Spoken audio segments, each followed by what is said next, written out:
की बात है कि आप पिछले 3-4 दशकों से दिल्ली में आज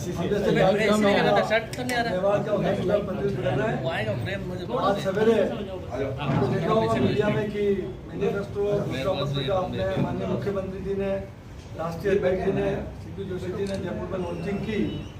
1:10 पे आप डबोक एयरपोर्ट पर उतरे और हम लोगों ने स्वागत किया। और की परंपरा के हिसाब से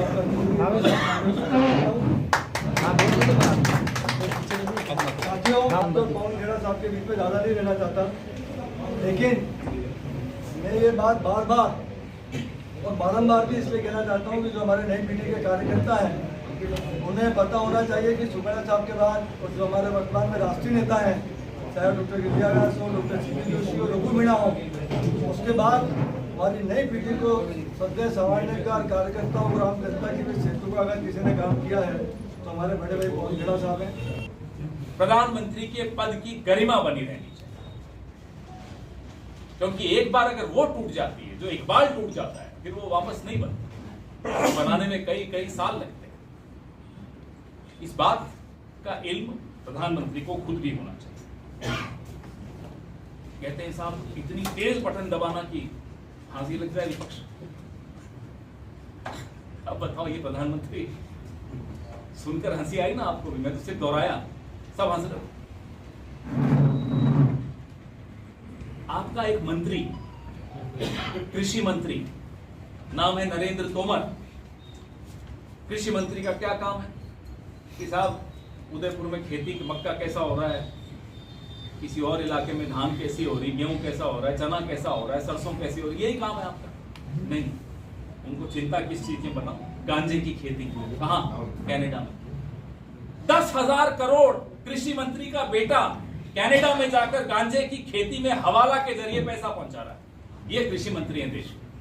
मोदी जी कौन सा बटन दबाएं, कितना तेज दबाएं कि ईडी पहुंचेगी नरेंद्र तोमर जी के घर पे? बताइए। नंबर 1। नंबर 2, यहीं के सांसद राजस्थान बाबा बालकनाथ जी। जो ही बाबा बालकनाथ जी का हम नाम लेते हैं, किसी पार्टी के हों, हमारे मन में श्रद्धा आती है। स्वामी, साधु, संत, इन सबके लिए श्रद्धा होती है हम सबके मन में, ये हमारी परंपरा है। बाबा बालकनाथ जी 52 करोड़ हवाला के जरिए अगर कनाडा में भेजते हैं गांजे की खेती के लिए, कल्टस लेक के पास 32 एकड़ जमीन खरीदने के लिए, अफसोस होता है। ये तिजारा की तिजोरी है। ये कहां से आया पैसा? 52 करोड़ हवाला के जरिए आप भेज रहे हैं। प्रधानमंत्री कौन सा बटन दबाए हम? बताइए जरा, हम दबा देंगे। क्यों नहीं जाती ईडी, क्यों नहीं जाती इनकम टैक्स, क्यों नहीं जाता सीबीआई?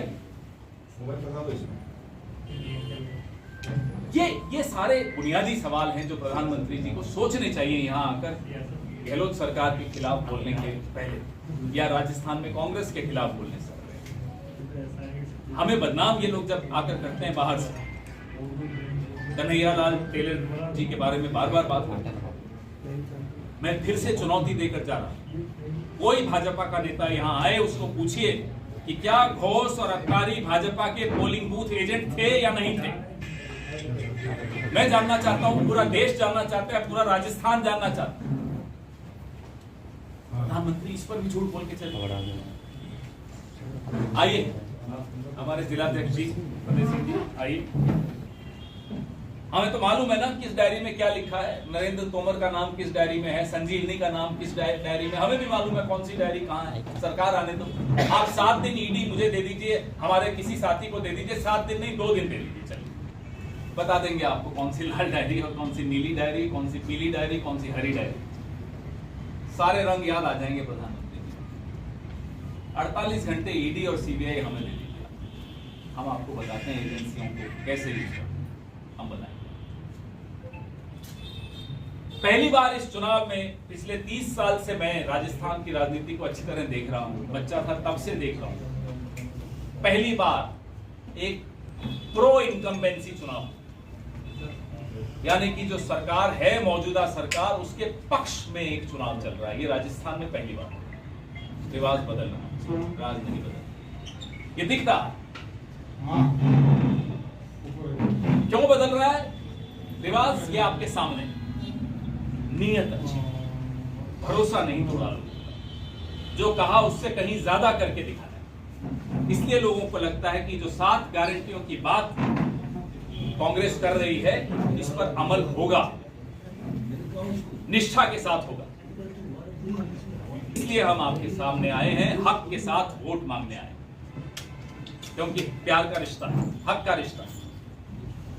जब हम कुछ गलत करते हैं आप कान भी पकड़ते हैं, पकड़ने का हक है, लेकिन जब हम कुछ सही करते हैं तो वोट मांगने का भी हक हमारा है। इसलिए अब उदयपुर की बात करें। मोदी जी कह रहे हैं मीडिया दबाव में राजस्थान, पूरे देश में मीडिया बर्बाद कर दिया। कभी सुना आपने कि जो इंटरनेशनल इंडेक्स निकलता है फ्रीडम ऑफ प्रेस, हम 151 के उस पे आ गए और ये कहते हैं साहब मीडिया दबाव में हमने डाला। हमारे वक्त जब हमारी सरकार थी आप लोग खुलकर हमारी निंदा करते थे और हमें कोई दिक्कत नहीं थी इस बात की, क्योंकि आप अपना काम कर रहे थे, आपका धर्म था। रोज कोई अर्नब गोस्वामी, कोई कुछ रोज हमारे खिलाफ 9 बजे शो करते थे, हम जाते थे उन शोज में, मैं जाता था उन शोज। हमने तो कभी किसी की ट्रांसफर नहीं करवाई, कोई चैनल नहीं बंद करवाया, किसी अपने उद्योगपति दोस्त को कह के चैनल नहीं खरीदवा दिया, हमने तो ऐसा कोई काम नहीं किया। स्थिति है हमारे यहीं के एक व्यक्ति हैं प्रधानमंत्री कार्यालय में, जोशी जी नाम है उनका, हिरेन जोशी नाम है उनका। सुबह सुबह व्हाट्सएप पे मैसेज जाता है आज ये चलना चाहिए, ये नहीं चलना चाहिए। दिन में अचानक कोई टीवी पे कुछ आ गया गलत, उनको लग गया, तुरंत फोन करते हैं, ये कैसे चला दिया आपने, राहुल गांधी की प्रेस कॉन्फ्रेंस कैसे दिखा दिया आपने। हमने तो ऐसा कभी नहीं किया था। 15 साल मैंने शीला दीक्षित जी का मीडिया संभाला, आज तक मुझे याद नहीं आता कि कभी किसी को इस तरह से दबाव डाला। हाथ जोड़ के जरूर निवेदन कर देते भाई देख लेना, ये तो होता है आपस में सामाजिक